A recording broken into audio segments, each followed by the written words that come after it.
भूमिका का निर्वहन मैं स्वयं कर रहा हूँ। भारतीय लोक प्रशासन संस्थान नई दिल्ली के यशस्वी महानिदेशक आदरणीय सुरेंद्रनाथ त्रिपाठी जी,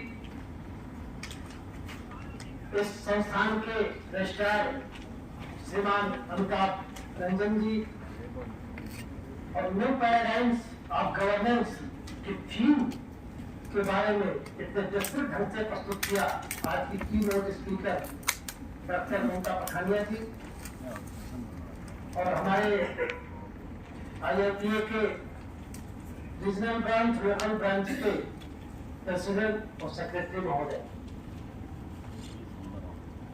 कुल 3 मिनट का समय मिला है, पहले 5 मिनट मिला था, बाद में फिर 4 हुआ, फिर 3 हुआ, मुझे लगता है कहीं 2 हो जाए, तो मैं अपनी बात को बुलेट पॉइंट्स में रखना चाहूंगा।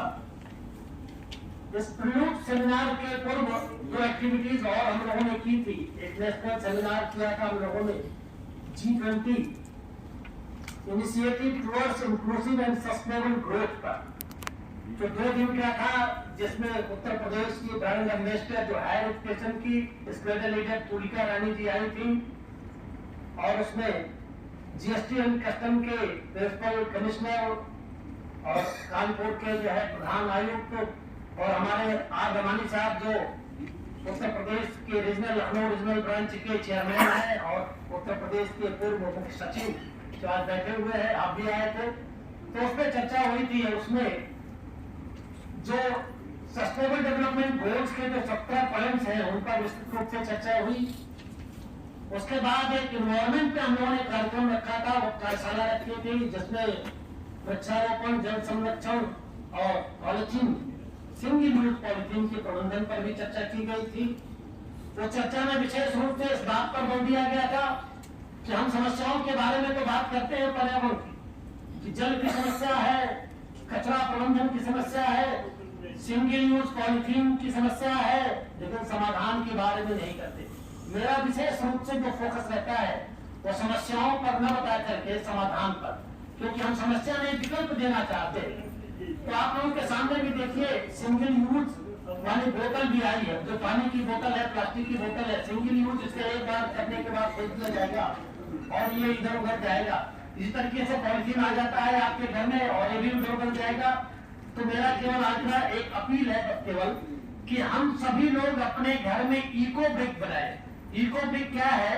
इसी प्लास्टिक की बोतल में सिंगल यूज 50 जो माइक्रोन से कम की जो पॉलिथीन है, जो उड़ जाती है, जिसका कोई रिसाइकल नहीं होता, कोई यूज नहीं होता, उसको इसमें ठूस करके भर दे, तो 1 लीटर की पानी की बोतल में 3 महीने तक पॉलिथीन जो आपके घर में आएगी वो सारी की सारी उसी बोतल में समा जाएगी और वो इतना सॉलिड ठोस हो जाएगा, एक ईंट के रूप में, एक ब्रिक के रूप में हो जाएगा, जिसे आप डिफरेंट यूज कर सकते हैं। तो एक आइडिया ये सबको दिया गया। हम चाहते हैं कि इस आइडिया को आप सब लोग भी अपनाएं, अपने आसपास के लोगों को भी अपनाएं। अब बात आती है कि जो ये थीम दिया गया था, इसमें प्रीलूड सेमिनार हमने TPM डिग्री कॉलेज जो कानपुर यूनिवर्सिटी का एक जो है महत्वपूर्ण कॉलेज में है, वहाँ पे आयोजित किया गया, जिसमें स्टूडेंट्स, टीचर्स और रिसर्च स्कॉलर्स ये सब लोग आए और प्रोफेसर RP मिश्रा जी जो लखनऊ यूनिवर्सिटी के पॉलिटिकल साइंस डिपार्टमेंट के रिटायर्ड प्रोफेसर हेड हैं, उनको हमने कीनोट स्पीकर के रूप में बुलाया था।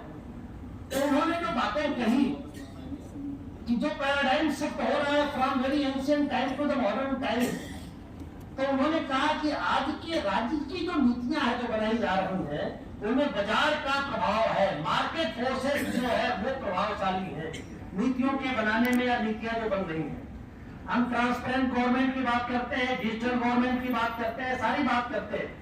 डिजिटलाइजेशन खूब हो रहा है, सारे हमारे जो भी हमारी समस्याएं हैं जो नागरिकों की वो डिजिटली मांगी जा रही हैं, लेकिन एक आध समस्याओं का वो भी मैं भी रहा हूँ, क्योंकि समय ज्यादा नहीं लेंगे, 1 मिनट केवल लेंगे, क्योंकि आप सब लोग यहाँ पर तमाम ब्यूरोक्रेट्स भी बैठे हुए हैं, सभी लोग इस विषय पर चर्चा करते हैं, कहीं न कहीं नीतियों के निर्धारण में भी आप सब लोगों की सहभागिता होती है। तो इसलिए आपके संज्ञान में मैं बात रखना चाहता हूँ कि इसमें विशेष रूप से अभी एक बात आई थी कि म्यूटेशन का। नगर निगम में यदि आप कोई मकान खरीदते हैं तो उसमें नामांतरण के लिए ऑनलाइन आप अप्लाई करिए, फिर ऑनलाइन के बाद से वो कागज बंद करके और फिर कंसर्नी बाबू के पास जाएगा। ऑनलाइन तो अप्लाई कर दिया गया, 2 महीने से जवाब नहीं, 3 महीने से कोई जवाब नहीं। फिर जा करके बाबू पास दौड़ते रहिए, आते रहिए, जाते रहिए, सुनवाई नहीं हो पाती। सुनवाई कैसे होगी? जब अभी हमारे पूर्व वक्ता जी कह रहे थे कि चाय पानी इत्यादि वगैरह, तो जब तक ये चाय पानी इत्यादि वगैरह नहीं हो पाता तब तक कार्यक्रम बढ़ नहीं पाता, कार्य बढ़ नहीं पाता। तो गवर्नमेंट में इस बात को ध्यान देना चाहिए कि जो हमारी नीतियां बनी है वह नीतियां जमीन पर कैसे उतर पाएंगी, एक सामान्य जन तक कैसे पहुंच जाएगा। दीनदयाल जी का कहना है कि सबसे पीछे कतार में बैठे हुए व्यक्ति तक हमारी योजनाओं का लाभ जाना चाहिए। जब हमारे जैसे प्रोफेसर और रिटायर्ड प्रिंसिपल की बात नहीं सुनी जा रही है तो उनकी बात कैसे सुनी जाएगी। तो नीति निर्धारक से मेरा ये निवेदन है कि कम से कम जो नीतियां बनावे वो देखें कि इसका क्रियान्वयन कैसे होगा।